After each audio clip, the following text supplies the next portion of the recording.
अस्सलाम वालेकुम, welcome to the inclusive and awares horizon. मेरे साथ मौजूद है मेरी को होस्ट महविश बतूर। जी महविश, क्या हाल है आपके? मैं बिल्कुल ठीक हूँ फारिया। आप सुनाए कैसी हैं और क्या हो रहा है आजकल।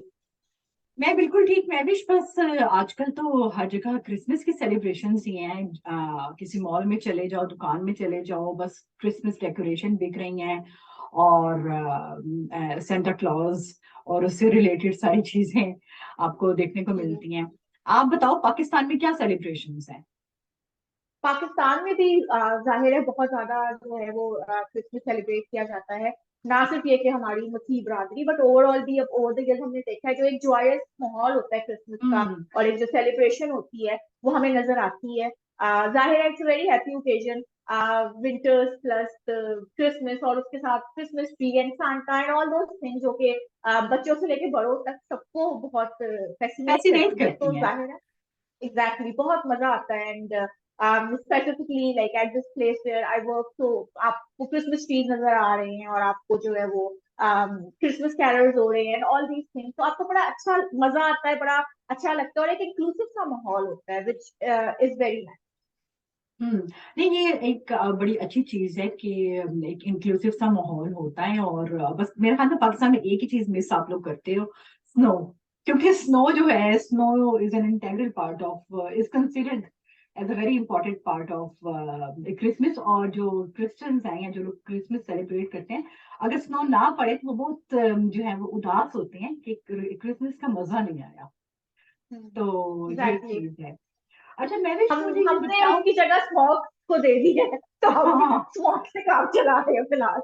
नहीं, वो तो कोई इतनी प्लेजेंट चीज नहीं है, उस पे भी हमने शो तो करना था। चलिए वो उस पे बाद में बात करते हैं। अच्छा महविश, मुझे ये बताओ कि जो आम अवाम है, उनका क्या रवैया होता है टुवर्ड्स क्रिश्चियंस जब ये त्योहार आता है? आ, तो लोग लोग इस चीज को कैसे एक्सेप्ट करते हैं? और आप क्या समझती हो कि क्या मेन स्ट्रीम मीडिया पर इसकी क्रिसमस को सही कवरेज मिलती है, या क्रिश्चियंस के जो बाकी त्योहार हैं उनको सही कवरेज मिलती है कि नहीं? देखिए फारिया, एज अ पर्सन जो बहुत ज्यादा मीडिया खुद भी कंज्यूम में करती हूँ एंड ऑफ कोर्स हम दोनों मीडिया के स्टूडेंट रह चुके हैं, तो आई हैव माय रिजर्वेशन। मुझे ऐसा हम्म। लगता है कि मीडिया पे जिस हद तक जो है ना सिर्फ क्रिसमस बल्कि बाकी जितने भी त्योहार होते हैं, चाहे वो होली मनाई जा रही है या वो ईस्टर मनाया जा रहा हो, उसके हवाले से जितनी अच्छी एक कवरेज होनी चाहिए वो मुझे नहीं नजर आती। वही हम्म। किसे पिटे हमें 25 दिसंबर को दिख जाएंगे कि आज जो है वो क्रिसमस का त्योहार मनाया गया, कुछ चर्चेज में ले जाएंगे, कुछ साउंड बाइट्स ले लेंगे, एक आधा प्रोग्राम आ जाएगा। क्योंकि ये ऐसे मौके होते हैं जिसपे हम जो हमारा फोकस है इस शो के थ्रू, जो इंक्लूसिविटी है उसको हम जो है प्रमोट कर सकते हैं।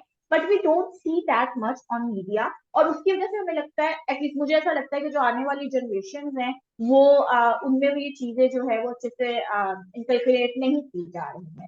अच्छा मैं भी, मगर सॉरी मैं ओवरऑल आपकी बात काट रही हूँ।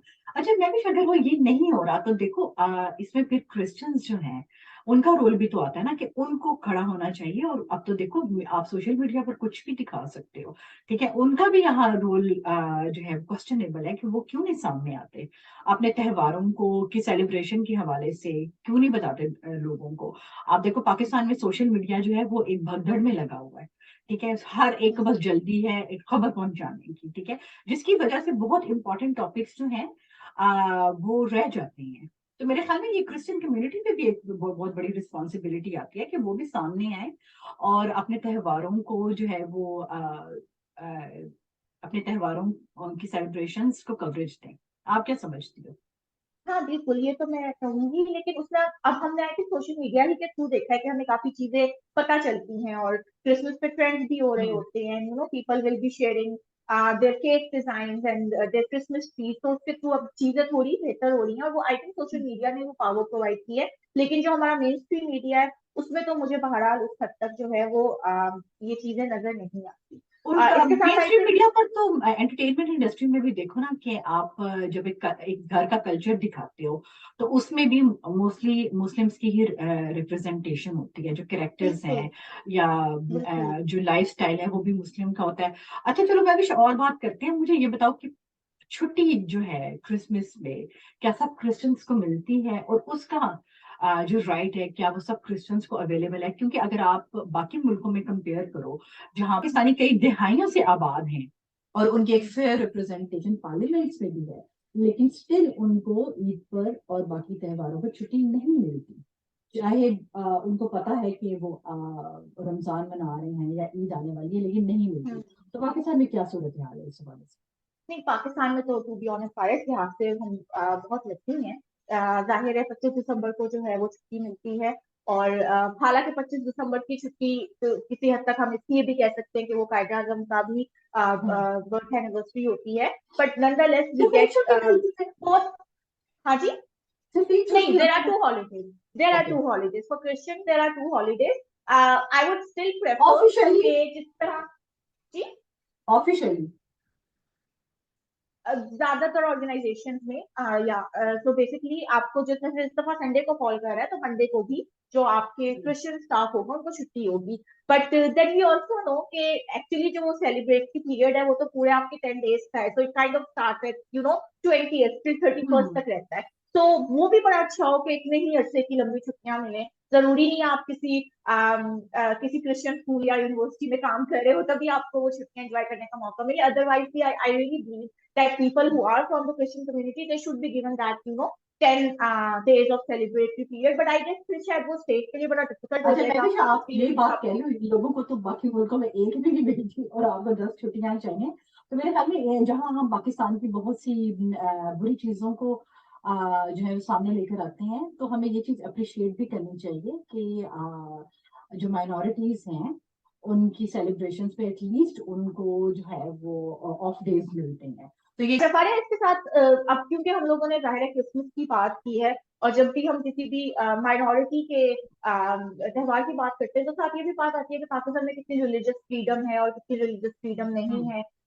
एक वो मशहूर तकरीर जो कायदे आजम ने 1947 में की थी on 11th of August, where he said that you are free to go to your temple, you are free to go to your places of worship। उसमें जाहिर है एक चीज मेंटेन हो गई थी कि माइनॉरिटी को राइट मिलेंगे। बट पिछले कुछ सालों से हमने कुछ इस किस्म के वाकयात देखे पाकिस्तान में जिससे हमें लगता है कि रिलीजियस फ्रीडम कम होती जा रही है, ना सिर्फ माइनॉरिटीज के लिए बल्कि अब तो मेजोरिटी को भी अगर कुछ बात कहनी है तो 10 दफा सोचना पड़ता है because there is a lot of intolerance in Pakistan.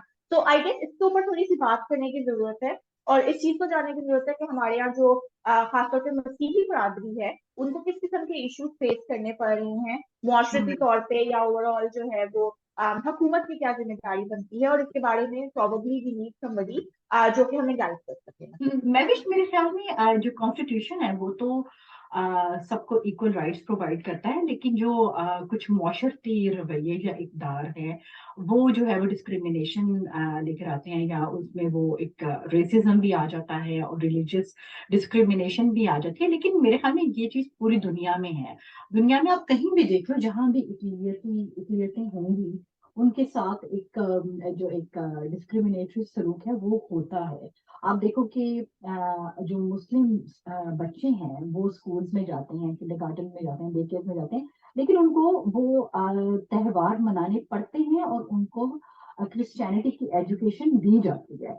तो पाकिस्तान में आप ये कह लो कि कुछ ऐसे वाकयात हो गए हुए हैं जो कि बहुत एक्सट्रीम नौयत के थे, जिनमें आपको याद होगा एक कपल को ब्रिक किल में 1200 के लोगों ने के मोब ने जलाया भी। इस तरह के वाकयात हैं जिन्होंने पाकिस्तान को ज्यादा बदनाम कर दिया है। अगर आप उनको एक्सक्लूड कर दो, जो कि करना नहीं चाहिए, लेकिन मैं वैसे एक बात कर रही हूँ कि बाकी जो माशरती रवैया वो तो सेम ही है, लेकिन क्योंकि हमारे माशरे में एक इंतहा पसंदी का एक एलिमेंट मौजूद है जिसकी वजह से इस तरह के वाकये हो जाते हैं। लेकिन अगर आप ओवरऑल भी देखो पूरी दुनिया में, तो कुछ इंतहा पसंद लोग पूरी दुनिया में मौजूद हैं। आपको पता होगा डेनमार्क में एक साहब हैं जो कि अब स्वीडन में उन्होंने मेरे ख्याल में सियासी पनाह ले ली है, खासमूस फलूडन उनका नाम है। वो रेगुलर बेसिस पे कुरान पाक को नाउजुबिल्ला जलाते हैं और एक जगह पर जो कि उन्होंने जगह सेट कर ली हुई है और वहाँ प्रॉफिट मोहम्मद सल्लल्लाहु अलैहि वसल्लम को बुरा भला भी कहते हैं, और इस तरह से वो मुसलमानों के जो जज्बात हैं उसके साथ खेलते हैं, और उसको स्टेट की तरफ से पूरी प्रोटेक्शन हासिल है और इसको वो फ्रीडम ऑफ स्पीच का नाम देते हैं। तो मेरे ख्याल में जब हम अपनी बुरी बातों की बात करते हैं तो पूरी दुनिया की जो इस तरह की बिल्कुल बिल्कुल, प्रैक्टिसेस हैं देखिए उसके बारे रिलीजियस, में भी बात करनी चाहिए। जी, religious intolerance in any form is totally unacceptable, चाहे वो पाकिस्तान में हो, चाहे वो डेनमार्क में हो, चाहे वो हमें जो भी इंडिया में नजर आ रहा है, या किसी भी अरब अरब ममालिक में या यूरोपियन कंट्री में हम देखते हैं, तो वो तो एक टोटली एक ऐसी सिचुएशन है जिसमें जिसको हमें हर हालत में जो है वो जाहिर है कंडेम करने की जरूरत है। हम्म। बट जाहिर है हमारा फोकस क्योंकि ज्यादातर पाकिस्तान पे ही होता है, तो आज हम पाकिस्तान के हवाले से अपने शो में बात करेंगे, और हमने एक एक्सपर्ट को दावत दी है जो कि इसके बारे में हमसे मजीद थोड़ी बातचीत करें। जी, welcome back to diverse horizon. आज हमने अपने टॉपिक को डिस्कस करने के लिए आसिफ अकील साहब को अपने प्रोग्राम में दावत दी है, जो कि centre for law and justice के डिप्टी डायरेक्टर हैं। ये इदारा एक नॉन प्रॉफिट इदारा है जो कि इकलियतों के हुकूक के लिए आवाज बुलंद करता है। तो आसिफ अकील साहब को हम वेलकम करते हैं। जी sir, welcome to the show. Very much, thank you very much. Sir, सबसे पहले तो मैरी क्रिसमस, आपको इस मौके की बहुत मुबारकबाद हो। थैंक यू, बहुत शुक्रिया। अच्छा सर, हम जो बाकी टॉप जो इश्यूज हैं उनके हवाले से बाद में बात करेंगे, जैसे कि रिलीजियस फ्रीडम पाकिस्तान में कितनी है, और जो माइनॉरिटीज हैं उनके साथ बिलउमूम मैसेज का और गवर्नमेंट की सतह पर भी क्या सलूक होता है। लेकिन थोड़ा सा जरा आप हमें बताएं कि क्रिसमस के रिचुअल्स के हवाले से हमें बताएं कि वो क्या होती हैं। आप दिन का आगाज किस तरह से स्टार्ट होता है, क्योंकि मेन स्ट्रीम मीडिया पर हमने बहुत कम शोज और बहुत कम ड्रामाज या टेलीफिल्म्स वगैरह देखी हैं कि how do you people start your day with. जैसे ईद पर हमें पता है कि सवैयां बनती हैं, या हम नमाज पढ़ने के लिए जाते हैं। तो थोड़ा सा आप हमें इस हवाले से बताइए। देखिए, चर्च की जो एक्टिविटी है, चूंकि ये रिलीजियस फेस्टिवल है, और लेकिन उसके साथ साथ अब ये कल्चरल फेस्टिवल भी है। तो क्रिश्चियंस जो है उनका असल में अगर आप देखें तो रिलीजियस जो बहुत सॉलम किस्म की जो है वो ईस्टर होता है। उस पे वो उसका ज्यादा फोकस जो होता है कह लें कि रिलीजियस रिचुअल के साथ होता है। लेकिन क्रिसमस वाले दिन भी उससे पीछे जो एक 24 की रात होती है वो बहुत गहमा गहमी की होती है। उसमें वो क्रिश्चियंस कैरल सिंगिंग और इस तरह का, उसमें टोलियों में जिसे हम क्वायर कहते हैं, लोग निकलते हैं। और चूंकि आपको पता है पाकिस्तान में क्रिश्चियंस छोटे छोटे मोहल्लों में रहते हैं, कुछ छोटी हैं कुछ बड़े मोहल्ले हैं। मतलब बड़ी कॉलोनीज हैं, जैसे कि यमुनाबाद है, बहार कॉलोनी है, हेनरी कॉलोनी है, कराची में अख्तर कॉलोनी है।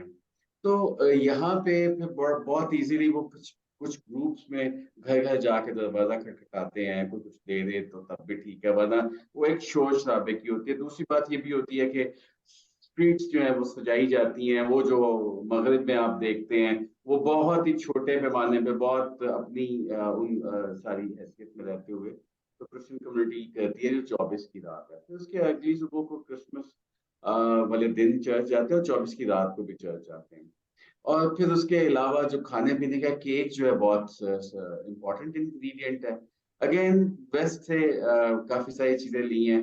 और जो क्रिसमस ट्री है वो सजाया जाता है, और पाकिस्तान में काफी जगह पे इस दफा कैबिनेट में भी क्रिसमस ट्री सजाया गया है। फिर होटल्स जो बड़े हैं उन पे, और कई एक कोई शॉपिंग मॉल्स हैं वहां पे क्रिसमस ट्री लगा हुआ है। So this all brings some joy, despite the fact कि कम्युनिटी का नंबर बहुत छोटा है पाकिस्तान में, but still गुड है। फिर आपने हमने मीडिया की बात की, मेरा ख्याल है मीडिया में कवरेज मिल जाती है, बहुत ज्यादा बड़ी ना हो तब भी। पाकिस्तान टीवी जो नेशनल टेलीविजन है हमारा पीटीवी, मैं उसके ऊपर कई एक प्रोग्राम्स में जो क्रिसमस के हवाले से हैं उसमें मैं जा चुका, तो आई थिंक सो एक हद तक विजिबिलिटी होती है। लेकिन सर हमने ज्यादातर देखा है जो जो विजिबिलिटी है या जो हमें प्रोग्राम्स दिखते हैं वो बड़े खास नेचर के होते हैं। लाइक खबरों में बता देंगे कि आज जो है वो मसीही बिरादरी ने क्रिसमस का त्योहार मनाया, वही दो तीन चर्चेज में ले जाके और साउंड बाइट, जिस तरह हम बाकी फेस्टिवल्स में देखते हैं जहाँ पे हमें बकायदा स्पेसिफिकली प्रोग्राम्स बनते हैं और ड्रामाज आते हैं, या कोई ना कोई कोई फंक्शन होता है जिसमें सेलिब्रिटीज आ रहे होते हैं, उस तरह हमें यूजली कम ही देखने को मिलता है। चाहे वो होली का त्योहार हो या वो क्रिसमस का हो या कोई और भी माइनॉरिटी का हो। तो मैं आपसे ये जानना चाहूंगी कि बीइंग अ माइनॉरिटी इन पाकिस्तान, कुछ क्या ही ऐसी चीजें हैं स्पेसिफिकली जब सेलिब्रेशन की बात आती है तब आप लोगों को इस तरह लगता हो कि शायद चीजें बेहतर तरीके से प्रोजेक्ट हो सकती हो मीडिया में, मगर ऐसा हो नहीं रहा? मेरा ख्याल है एक तो प्रोजेक्शन बहुत ही क्वेश्चनेबल चीज है। क्रिश्चियन कम्युनिटी जो है वो पर्टिकुलरली में मतलब क्या चीज की कवरेज ज्यादा हो, अब उनको लगता है बहुत डिवाइडेड है। एक तो वो चाहते हैं कवरेज ज्यादा मिले, but then what should be the subject. अगर तो ये दिखाएं कि मार पीट उनके साथ ज्यादा है, तो क्या वो पूरी कंप्लीट वो पिक्चर है? जो उनके अगर इश्यूज दिखाए जाए तो क्या वो उससे हैप्पी है कि ये दिखाया जाए उनके इश्यूज, या टॉक कितनी ज्यादा हो? और फिर ये भी है, देखें 1% और 2% जो है उनके लिए आप मीडिया की जो सारी वो काम है वो तो उसके ऊपर है, रेटिंग के ऊपर है। तो वो कहीं पे भी हो, अगर उसकी कोई डिमांड बहुत ज्यादा नहीं है तो कोई अपने प्रोग्राम को खराब नहीं करना चाहेगा। मैं बहुत सारे जर्नलिस्ट को जानता हूँ, दे आर वेरी सिंपैथेटिक, लेकिन देन वो उस जो मशीन है वो चलती है, वो पूरा एक सिस्टम है, उसमें जितनी कवरेज मिल सकती है मेरा ख्याल है कंपैरेटिवली इंग्लिश मीडिया में काफी अच्छी कवरेज होती है। डॉन अखबार है या इंग्लिश के जी। अखबार हैं, उर्दू के मीडिया में थोड़ी कम होती है, लेकिन उससे शायद बेहतर हो सकती है। कम्युनिटी में वैसे भी हमने पिछले जो साल है ना, आपको पिछले 20 30 40 50 सालों में हमने उनको ब्लैकआउट तो किया है, वो उसमें भी बड़ा वाज़ेह हमें पता है कि हमने हर चीज को वो किया है। आप अगर उसे ये कंपेयर करना चाहें कि एहतराम रमजान के साथ कंपेयर करें कि रोजाना की बुनियाद पर प्रोग्राम्स चल रहे हैं, या आप उसे कंपेयर करें कि बड़ी ईद के साथ छोटी ईद के साथ, तो मेरा ख्याल है वो आपकी पॉपुलेशन भी नहीं है, और दूसरा बहुत ज्यादा एक्सेप्टेंस भी नहीं है। पाकिस्तान उन ममालिक में जहाँ पे पर्टिकुलरली जो जो डाइवर्सिटी है उसे बहुत ज्यादा सेलिब्रेट नहीं किया जा सकता। लोग को उसको उनके क्वेश्चन भी होते हैं। आप अगर फेसबुक ट्विटर पे देखें तो क्वेश्चन ये चल रहा होता है कि तो मेरी क्रिसमस कहना भी है कि नहीं, ये हराम है या हलाल है। तो वो सारी उस तरह की भी डिबेट्स हैं, इसलिए थोड़ा उसकी रेटिंग जो है that I guess so matters. Hmm. अच्छा सर, ये तो बात होगी ना मीडिया की, कि मीडिया इसको कैसे प्रोजेक्ट कर रहा है। आप थोड़ा सा हमें बताएं कि being a person from minority, कि माइनॉरिटी के जो ग्रुप्स हैं, how do they feel living in Pakistan? उनको पाकिस्तान से क्या शिकायतें हैं, या पाकिस्तानी अवाम से क्या शिकायतें हैं? अवाम का मैं इसलिए कहूँगी क्योंकि मुझे याद है जब मैं कॉलेज में पढ़ी थी तो हमारे साथ एक क्रिश्चियन लड़की पढ़ती थी, और वो बेचारी बिल्कुल आइसोलेट होके रह जाती थी। कोई भी उससे जो है वो ज्यादा घुलना मिलना पसंद नहीं करता था। तो इसके हवाले से आप हमें बताएं कि माइनॉरिटीज को क्या शिकायत हैं अवाम से, और उनकी बेसिक क्या मसाइल हैं। कुछ तो हमें पता है कि जाहिर सी बात है उनको अच्छी नौकरियां नहीं मिलती, ज्यादातर वो काम करते हैं जो कि आम लोग करना पसंद नहीं करते। तो इस हवाले से थोड़ा सा आप हमें बताएं। देखिए वो तो बहुत वाज़ेह सी बात है। माशरा उनसे नफरत करता है, और नफरत का इजहार जो है कभी बड़े खुले अल्फाज में होता है और कभी बड़े दबे अंदाज में होता है, और उसको देखने के लिए आसान तरीका है। अगर तो कोई आपको आप कहीं इंटरव्यू देने जाएं या आप किसी से मिल रहे हो और कोई आपके मजहब में इंटरेस्ट लेके पहले, इससे पहले कि वो डिसाइड करे कि आपसे क्या गुफ्तगू करनी है और कितनी करनी है और आपके साथ क्या बिहेव करना है, वो उससे पहले जानने में इंटरेस्टेड हो कि आप कौन है, तो आपका रिलीजन क्या है, तो इसका मतलब है कि वो ज्यादा परमिएट करेगी आपको। रोजाना का सोशल इंटरेक्शन जो है उसकी बुनियाद पे होता है। आप इसको इस तरह से भी देख लें, अगर आपको न्यूयॉर्क आप में हो, आप लंदन में हो, और आप देखें कि सुबह 6 बजे जितने सफाई करते हैं वो सब के सब मुसलमान होते हैं, और जो कोई अच्छी नौकरी है उस पर कोई मुसलमान नहीं आ सकता, तो आप ये नहीं कहेंगे कि यार देखिए वो मुसलमान पढ़ते नहीं है, वो मेहनत नहीं करते। आप कहेंगे यार वहाँ के लोग बहुत तासुबी हैं। अब यही नक्शा जब आप पाकिस्तान पे लगाते हैं और आप कहते हैं यार ये लाहौर में साया सफाई करने वाले क्रिश्चियन क्यों हैं, या हैदराबाद में ये हिंदू और क्रिश्चियन क्यों हैं, ये सिर्फ 3-4% माइनॉरिटीज है, पर ये सारे छोटे छोटे कामों में क्यों धकेला हुआ है? तो बड़ी वाज़ेह बात है, माशरा उनसे एक्सपेक्ट यही करता है कि आप यही काम करें। इसलिए जो कोई पढ़ लिख भी रहा होता है या कोई थोड़ी बेहतर नौकरी की पोज़ीशन में भी होता है, तो लोग उसके साथ वही वही वाला रवैया रखना चाहते हैं कि भई ये जहाँ पे थे। You need to stay where you belong.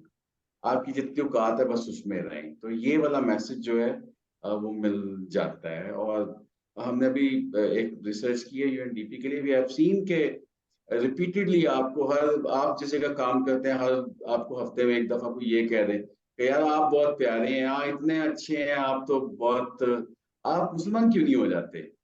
तो अब अच्छे का और वो मुसलमान होने का तो वो ताल्लुक क्रिएट करना और ये सोचना कि अच्छे से मुसलमान होते हैं, और फिर ये क्या आप उनके साथ पूछने लग पड़े यार आपकी बाइबल क्या कहती है, आप क्या कहते हैं। और आप पाकिस्तान जैसे माशरे में जहाँ पे आपको पता हो कि मैं कोई लफ्ज नहीं कह सकता, और इसका अगले बंदे का पता ही नहीं कि पहले मुझसे पूछता रहेगा बाद में कहा इसने तो ये बात कही है। तो एक तरफ रिलीजन इंपॉर्टेंट है और एक तरफ और दूसरी तरफ वो वॉयलेंस में कन्वर्ट हो सकता है। ये वाला जो फियर है इसमें हमने जब अभी रिसर्च किया तो वो मालूम होता है कि लोगों को बहुत ज्यादा इससे परेशानी है। लोग अपने बच्चों को बताते हैं कि यार कोई दूसरा आपसे बात करे ना मजहब की, उसको मुझे कुछ नहीं पता। तो ये आप इससे अंदाजा कर सकते हैं कि ये क्या सूरत हाल हो। और फिर दूसरी तरफ से आपके ऊपर प्रेशर भी हो कि आप बात करें, और बात करें तो फिर आप किसी कानून की जद में आए। तो वो मेरा ख्याल है ये एक बहुत बड़ा फैक्टर है। आपकी इकोनॉमी एक फैक्टर है, आपका रिलीजियस फ्रीडम जो है वो दूसरा फैक्टर है। और सोशली अगर आप सेकंड ग्रेड टाइप के लोग समझे जाते हो कि यार ये इनको ये इनका क्या लेने देना है। चौथी बात ये है, अगर आप ने चूंकि पाकिस्तान के मामलात में रिलीजन एक इम्पॉर्टेंट फैक्टर है, कॉन्स्टिट्यूशन डिवाइड करता है कि नॉन मुस्लिम और मुस्लिम की डिवाइड देता है। तो फिर अगर आप कहें कि बराबरी है तो फिर वो पॉलिसी मेकिंग में आपको बराबरी मिलेगी कि आपकी जिस जगह पे फैसला साजी होती है वहां पे माइनॉरिटीज हैं या नहीं। Same applies with women. आप घर के फैसले सारे बंदे से करवा लेते हैं और फिर वो सफाई का जो गंदा काम होता है वो आप औरत के लिए छोड़ देते हैं। मसलन बच्चों की नैपियां साफ करेगी, खातून करेगी। तो वो सेम अप्लाइज फॉर माइनॉरिटीज कि जो गंद उठाएंगे वो माइनॉरिटी। सो जो कमजोर तबका है आप उसके लिए गंदा काम रखते हैं और उसकी उजरत कम रखते हैं, और उसे कहते हैं कि यही तेरा धर्म है, यही तेरा तेरा फर्ज यही बनता है, तुम यही करो। So that's all this is. Sir आपने रिलीजियस फ्रीडम की बात की और जाहिर है जो मुआशरे की रवैये हैं वो तो आपने बड़े अच्छे से उस पर रोशनी डाली। लेकिन एक चीज जो आपने इस वक्त मेंशन की है कि कॉन्स्टिट्यूशन क्या कहता है, तो उसमें फिर हम ये भी देखते हैं कि स्टेट की क्या जिम्मेदारी बनती है। और अभी पिछले भी काफी अरसे से हमारे सामने इस किस्म के कुछ वाकयात आते हैं जहाँ पे एक स्पेसिफिक किस्म की जब जॉब होती है तो उसमें वो लिख देते हैं कि ये जो जॉब रिक्वायरमेंट है खासों के लिए, उसके लिए इसके लिए हमें रिक्वायरमेंट है कि जी कोई क्रिश्चियन कम्युनिटी या माइनॉरिटी कम्युनिटी से हो। तो आप क्योंकि एज अ पर्सन जिसने स्टेट और पॉलिसी मेकर्स के साथ काम भी किया हुआ है, आपको क्या लगता है ओवरऑल स्टेट का क्या रवैया है माइनॉरिटी राइट्स को लेके, उनको रिलीजियस फ्रीडम प्रोवाइड करने के हवाले से और उनको एक लेवल प्लेइंग ग्राउंड प्रोवाइड करने के लिए इस कंट्री। हाँ देखिए, रियासत जो है ना वो अगर तो अच्छे अच्छे आप सेक्रेटरी से मिले ना तो आपको लगता है कि सब अच्छे की खबर होती है, और दे आर वेरी सिंपैथेटिक। वो बहुत आपसे अच्छी बात करते हैं और उस तरह की चीजें होती हैं।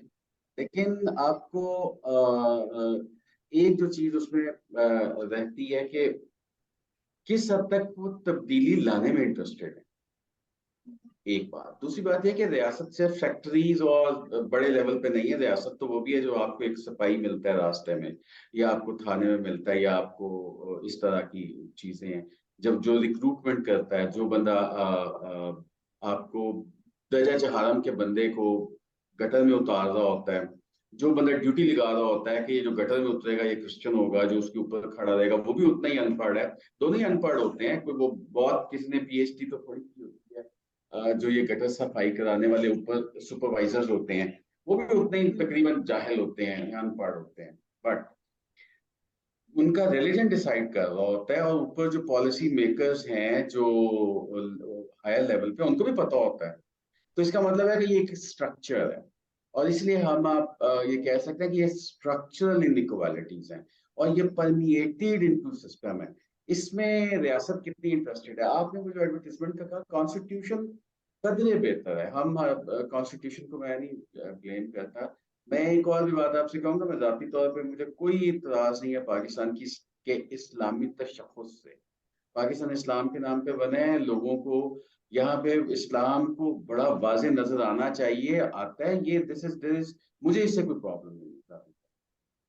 अब मसला ये है कि जो रिलीजियस फ्रीडम है उसके नतीजे में अगर मेरी लिबर्टी कर्टेल हो, मेरी इकोनॉमी कर्टेल हो, मुझे परेशानी हो कि यार मैं यहाँ पे कोई गलत बात ना हो जाए और मुझे ये लगे कि मैं सेकंड ग्रेड सिटीजन हूँ, तो इस तरह की चीजों को मेरा ख्याल है पाकिस्तान कर सकता था। मैं बहुत मेरा ये कॉन्फिडेंस, इस बात पे कॉन्फिडेंस है कि पाकिस्तान ने सिर्फ अ, अ, जो ये सब कुछ हुआ है उसके नतीजे में ये नहीं देखा कि इसका उन पे क्या असर पड़ेगा। तो वो नैरेटिव क्रिएट करते, अगर वो बेहतर नैरेटिव क्रिएट करते तो माइनॉरिटीज को सफर ना करना पड़ता। ये रियासत की इसमें बहुत ज्यादा गलती है, मुझे ये भी लगता है कि रियासत अब इसको अंडरस्टैंड करती है और काफी उसमें मुझे देखने में मिलता है कि वो करना भी चाहते हैं, लेकिन अभी उस पेस उतनी अच्छी नहीं है। अगर आप देखेंगे 2000 से ऑनवर्ड माइनॉरिटीज के खिलाफ कोई लॉ नहीं बना, अगर सपोर्टिव कोई ना बनाओ तो वो भी एक तरफ है, लेकिन अगर कोई अगेंस्ट, जो पहले आपको 80s 90s तक में जो चीजें आपको मिल गई हैं बस वही है, अब आपके सामने कुछ ज्यादा बड़ी मेजर आप वो नहीं चल रही हैं। So we I am very hopeful as well. मेरा ख्याल है कि we need to talk to the policy makers, और आम जो आवाम है मुझे उससे पहले से बेहतर तवक्का की इसलिए भी है कि बहुत सारे लोग पढ़ भी रहे हैं, उनके सोचने का तरीका इंटरनेशनलाइज हो रहा है। हम एक ग्लोबल विलेज में रह रहे हैं, इससे इसके असरात पड़ रहे हैं। लोग दाएं बाएं ये सोचते हैं कि यार जो बात मैं कर दूंगा उसकी वीडियो बन गई, वो चली गई। अगर वो आप इंडिया की देख के मजाक उड़ाते हैं तो फिर यहाँ की भी बनेगी, तो फिर आपका मजाक उड़ेगा। आप जो जो यहाँ पे इंडिया के बारे में कहते हैं, जो कुछ अगर वो कुछ यहाँ पे होगा तो यूएनओ में आपको वहां पे भी फेस करना पड़ेगा, सुनना पड़ेगा, लोग बुरा भला कहेंगे आपको। सो मेरा ख्याल है कि ये जो बैलेंस है वो, रिलीजियस फ्रीडम इतनी इम्पोर्टेंट बन गई है, इसका मतलब है कि there are people who are discussing it. Hmm. अच्छा सर, आप थोड़ा सा मुझे ये सैनिटरी वर्कर्स जो हैं इनके हवाले से बताएं कि इनके जो इन्वायरमेंट है इसको बेहतर करने के लिए कोई काम हो रहा है कि नहीं, क्योंकि अभी मैं आपका सोशल मीडिया पे भी पेज देख रही थी, उसमें मेन तस्वीर जो है वो एक साहब की है जो कि गटर में उतरे हुए हैं। अब ये तो आपने भी कहा कि जो बाहर के भी ममालिक हैं वहां भी माइनॉरिटीज ही ये काम कर रही हैं, चलिए हम उस बहस में नहीं पड़ते कि ये ठीक है या नहीं है, लेकिन ये एक फैक्ट है। अब ये फैक्ट तो है, अब उस चीज को कैसे बेहतर बनाना है कि उनको कुछ मशीनरी प्रोवाइड की जाए कि वो मतलब डायरेक्ट वो गटर में ना उतरे, कोई सैनिटरी पाइप्स का इस्तेमाल किया जाए और किस तरह से इन चीजों को मॉडर्नाइज किया जाए कि आप जो एक इंसान है उसकी इज्जत नफ्स जो है वो हर्ट ना हो, और आप जो है वो उनको डायरेक्ट गटर में ना उतारें, किसी चीज का इस्तेमाल करें। अच्छा, मैं जो बात आपसे कह रहा था वो मेरा मतलब कहने का ये था कि देखें कि अगर तो आपको लगे कि लंदन में या न्यूयॉर्क में सफाई का काम करने वाले सिर्फ मुसलमान हैं तो आपको दुख होगा। मेरा ख्याल है वहां पे ऐसा नहीं है, वहां पे जो सफाई करने वाले हैं वो ज्यादातर हिस्पैनिक और ब्लैक हैं, रेस इज एन इशू। लेकिन एक बात है, वहां पे सेफ्टी जो है वो उनको इंसान समझा जा रहा है, और हम ये कह रहे हैं कि सारा सारा मामला क्या है। बुनियादी जो बात है वो ये है कि जब आप अदरवाइज करते हैं किसी को, आप कहते हैं यार ये तो वो लोग हैं। अब आपने कभी गौर किया हो, मैं बड़ी वो सी एग्जांपल दे रहा हूँ, जब शादी के दो खानदानों के दरमियान एक वो ताल्लुक बन रहा होता है तो वो कहते हैं वो ऐसे करते हैं हम ऐसे करते हैं, वो मायूं करते हैं हम नहीं करते हैं, वो खाना ऐसे पकाते हैं ऐसे नहीं। ये जो लड़ाई वो और हम की रहती है, ये वाली इसका मतलब क्या होता है? इसका मतलब ये होता है कि हम जो है हम थोड़ा बेहतर करते हैं और वो जो है ना वो ऐसे नहीं है। ये जो अदराइजेशन का प्रोसेस है इसकी वजह से अगली एक चीज क्या होती है, अदराइजेशन से जो है ना वो डीह्यूमनाइजेशन होती है। आप जिसको अदराइज करते हैं आप उसको इंसान नहीं समझते। ये बुनियाद है सारी डिस्क्रिमिनेशन की। इसलिए जब भी डिस्क्रिमिनेशन शुरू होती है उससे पहले अदरवाइज किया जाता है, और अदरवाइज के लिए उसके पीछे एक फलसफा भी होता है। सोशियोलॉजी बताती है कि ऐसे नहीं होता। आप जिसके साथ डिस्क्रिमिनेशन करते हैं ना, जैसे औरतों के साथ है, जो डिस्क्रिमिनेशन होती है उसके पीछे फिर एक फलसफा भी होता है कि देखिए खवातीन हैं, उनके यही राइट्स हैं, या आप रिलीजन को लेके आ सकते हैं, आप अपने कस्टम्स को लेके आ सकते हैं, आप अपनी इंटरप्रिटेशन से बता सकते हैं कि असल में औरतों को इतना ही मिलना चाहिए, जो उनके साथ हो रहा है वो ठीक हो रहा है, you have some justification for this. अच्छा, same is with scientist workers, कि भाई वो कुछ नहीं पढ़ते, वो पढ़ते पढ़ते है कोई नहीं है, तो उनके तो कोई हालात नहीं है, वो यही काम कर सकते हैं एक बार। और फिर ये कि अब उनको हालात अगर देने हैं तो वो देखिए हमारे पास नहीं है, वो तो बहुत महंगे है, वो सब अब कैसे इनके लिए कहाँ से करें, पूरा पाकिस्तान है वो साफ होता है, तो हम कैसे उनको ये सब कुछ प्रोवाइड कर सकते हैं। तीसरा रवैया ये है कि कहते हैं जी हमारे पास हालात मौजूद हैं, ये बहुत कामचोर लोग हैं, ये हालात को यूज ही नहीं करते हैं। तो ये सारी बातों में कोई खास ट्रूथ नहीं है। हालात अव्वल जिक्र है नहीं है, वो रखे होते हैं सेंटर्स में सिर्फ दिखाने के लिए, उनकी कोई एप्लीकेबिलिटी। दूसरी बात यह है कि जो हालात हैं उनके उनको फिट करने का भी और फिर उनको ट्रेनिंग देने का भी कुछ कोई सिलसिला नहीं है, वो ऐसे ही बस जहाँ पे वो बजट ही छोटा सा होता है सफाई करवाने का। जिस मुल्क में तालीम के ऊपर खर्चने के लिए बजट नहीं है, वो सफाई पे क्या खर्चेंगे? तो वो सारे, और सफाई के ऊपर भी खर्चे तो फिर वो इनके लोगों की हेल्थ के लिए नहीं खर्च करते। तो ये एक डीह्यूमनाइजेशन है, ये इनके साथ गैर, जब तक इनको इंसान नहीं समझा जाएगा, इनके साथ अच्छा सलूक नहीं किया जाएगा, ये उसकी बुनियाद है हमारे सारे काम। बिल्कुल उसमें बिल्कुल। हमें काफी आप कामयाबी है। काफी लोगों ने बड़ा पॉजिटिवली उसको, बहुत थाउजेंड्स और millions of people have responded actually. जो हमारे सोशल मीडिया के कैंपेन है, टेलीविजन और फिर उसके साथ फेसबुक पे, ट्विटर पे, कई की जगह पे हमें वो एक ही पोस्ट है वो 6000 दफा बगैर ऑर्गेनिक, हमने उसमें कोई वो नहीं करते, तो वो ऑर्गेनिकली अगर शेयर हो जाए, उसके ऊपर कोई मिलियंस ऑफ व्यूज हो सिर्फ तुम्हारी पोस्ट पे, और फिर उसको AIY और जियो और दूसरे टेलीविजन चैनल्स ने उसको बहुत कवरेज दी है, बहुत ज्यादा कवरेज दी है। मैं आपके बिल्कुल वो, इसलिए अब वो लोग उसको कंसीडर कर रहे हैं और बात कर रहे हैं। तो I think we have a good number of people who are very supportive of this cause in Pakistan. बिल्कुल सर, बल्कि बड़ा अच्छा आप लोग काम कर रहे हैं, ना सिर्फ ये कि कैपेसिटी बिल्डिंग के लिए बल्कि लोगों में अवेयरनेस प्रोवाइड करने के लिए भी। एंड पर मैं आपसे ये जरूर जानना चाहूंगी कि हमने दो जो है वो तरीकों से सारा ये मामला देखा। एक तो मुआशरती रवैया क्या है, और दूसरा ऑफकोर्स स्टेट का क्या रवैया होता है। आपकी क्या सजेशन है इस बारे में कि अगर हमने ये जो रिलीजियस इंक्लूजन है इसको ग्राउंड लेवल पे लेकर आना है अपने मुल्क में, तो हम मुआशरती लेवल पे क्या कर सकते हैं, या स्टेट ऐसे क्या इकदाम ले सकती है जिससे हमें कुछ बेहतरी नजर आए और ज्यादा इंक्लूसिव हमारा मुआशरा हमें नजर आए। एक तो चीज देखें, मैंने जैसे पहले कहा कि मुझे कॉन्स्टिट्यूशन से कोई बहुत वो नहीं है, उसमें कोई बदलाव ना लेके आए, जो अवेलेबल है उसको सिर्फ इम्प्लीमेंट कर। आप माइनॉरिटीज की जो पॉलिटिकल पार्टिसिपेशन है उसको पॉजिटिव बना लें।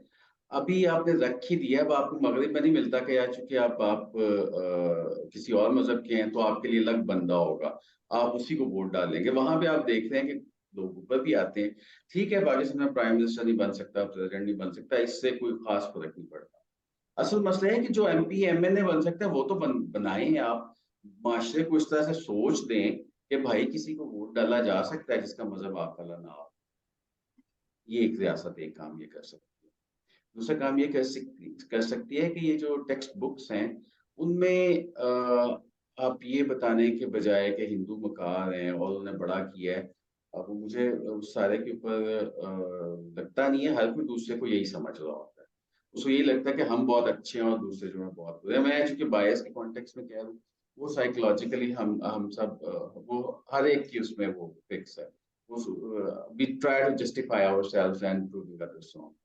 लेकिन टेक्स्ट बुक्स का ये काम नहीं, उनको रिलीजन की बुनियाद पे किसी के नेगेटिव ना दिखाएं, अगर पॉजिटिव नहीं दिखा सकते तो फिर नेगेटिव भी ना दिखाएं, क्योंकि वो उससे आपकी एक पॉपुलेशन यहाँ पे रहती है, वो चाहे 1% है लेकिन वो भी 50 लाख, मतलब ये 3-4 को मिला लें तो 1 करोड़ के करीब बन जाएंगी आपकी माइनॉरिटीज, तो छोटा नंबर नहीं है आपके पास। तो उनको भी आप इंक्लूड जब करेंगे इनको, तो इंक्लूसिविटी तो यही है ना कि आपने अपनी वो सारा काम करते वक्त ये सोच लिया कि यार इसका वो जो बच्चा जो है, मेरा बच्चा है वो स्कूल जाए पढ़े, हम सब मुसलमान हैं, तो वो एक तरफ दूसरे की तरफ देख रहा हो कि यार मैं कहाँ पे हूँ, या मैं मुझे या वो कह रहा है कि हम मुसलमान हैं। तो वो आपको देखना पड़ेगा टेक्स्ट बुक में। तीसरा आपको मुझे लगता है कि मीडिया में पहले से ज़्यादा विजिबिलिटी है, व्हिच इज़ वेरी गुड। आपके स्कूल्स जो हैं यूनिवर्सिटीज़ में आप उनको दाखिला बेहतर दे दें, आप उनको नौकरियाँ बेहतर देने की कोशिश करें। आप उनको पॉलिसी मेकिंग में लेके आएँ, आप उनको अपने साथ बिठाएँ। जब आप उनको अपने साथ बिठाएँगे तो वो बड़ा अच्छा मैसेज जाएगा। खाली बातों से नहीं कि हम बहुत लिबरल हैं, हम बहुत अच्छे हैं, पाकिस्तान तो बना ही इसलिए है वगैरह, वो बातों से नहीं फ़ायदा। आपकी अगर सिर्फ़ नौकरी आपने सिर्फ़ सफाई वाले की देनी है, तो फिर अच्छी-अच्छी बातें तो आप जितनी मर्ज़ी कर लें, वो तो उससे फ़र्क नहीं पड़ता। अगर आपकी यूनिवर्सिटी का प्रोफ़ेसर कोई नहीं आ रहे माइनॉरिटी से, अगर आपके ग्रेड 22 में के ऑफ़िसर नहीं आ रहे, तो इसका मतलब है कि पाकिस्तान शुड बी कंसर्न्ड कि यार वो क्यों नहीं आ रहे? वो कंसर्न आ जाएगा जिस दिन वो, आप देखिएगा रियासत बदल जाएगी, रियासत के अंदर कंसर्न आ गया, सोच आ गई तो बदल जाएगा सब कुछ, जी, रियासत और कर मेरे लेगी। ख्याल में ये चेंज आ भी रहा है, आपने भी उस अब चीज़ बिल्कुल को मुझे इससे अ, इत्तेफ़ाक है आपकी बात से, वो मुझे नहीं है। जी, हमने अभी मैं आपको बताऊँ, हमने प्रोग्राम किया, हमने कुछ 40 लोगों को खत लिखा और हमें सबसे ज़्यादा अच्छा जो रिस्पॉन्स जो मिला वो सुप्रीम कोर्ट ऑफ पाकिस्तान से मिला। उन्होंने कहा हुँ, आपका टाइम शॉर्ट है, हम ज़रूर आते हैं। हमें एक और जस्टिस है सुप्रीम कोर्ट के, उन्होंने लिखा, उन्होंने कहा जी ये जजमेंट में देखें मैंने सैनिटेशन वर्कर्स पे और इस पे आप किया है। हमें सुप्रीम कोर्ट का जो वन मैन कमीशन है उसकी तरफ से सबसे अच्छी सपोर्ट उसकी तरफ से है। तो मैं आपको बिल्कुल मुतमईन हूँ, आपसे पिछले साल chief of the army staff जो है कमर जावेद बाजवा साहब, वो खुद चर्च में गए थे। अब मुझे लास्ट जो याद आता है वो कायद-ए-आज़म मोहम्मद अली जिन्ना गए थे ट्रिनिटी चर्च में हुँ। अगस्त 1947 को 17-18 थी। तो ये फ़र्क आ गया है। मुझे उससे बिल्कुल आपकी बात से एग्री कर रहा हूँ, और जो बातें हम कर रहे हैं इन्हीं के नतीजे से फ़र्क आ रहा है। जी, वो कोई बिल्कुल, बहुत बिल्कुल। बड़ी-बड़ी बातों से नहीं है, जो जी, बिल्कुल, छोटे-छोटे हमारा प्रोग्राम तो हम कर चैनल लेते का हैं उसकी नाम ही बात है। द इंक्लूसिव है और हमारी कोशिश यही होती है कि हम तमाम ग्रुप्स को इंक्लूड करें। Thank you so much Asif साहब, आपने हमें टाइम दिया और बहुत अच्छी तरह हमने हर चीज़ को डिस्कस किया। नहीं, आपका चैनल बहुत अच्छा है और इतनी हमने खुल के इस पे बात की है, तो मैं चाहूँगा कि अगर कोई व्यूअर्स जो जो भी इसको देख रहे हैं, वो इसको चैनल को सब्सक्राइब करें और फॉलो करें, और इस ये सारी डिबेट, चूँकि इंक्लूसिविटी की बहुत इम्पोर्टेंट है। आपका आपके चैनल का बहुत शुक्रिया अभी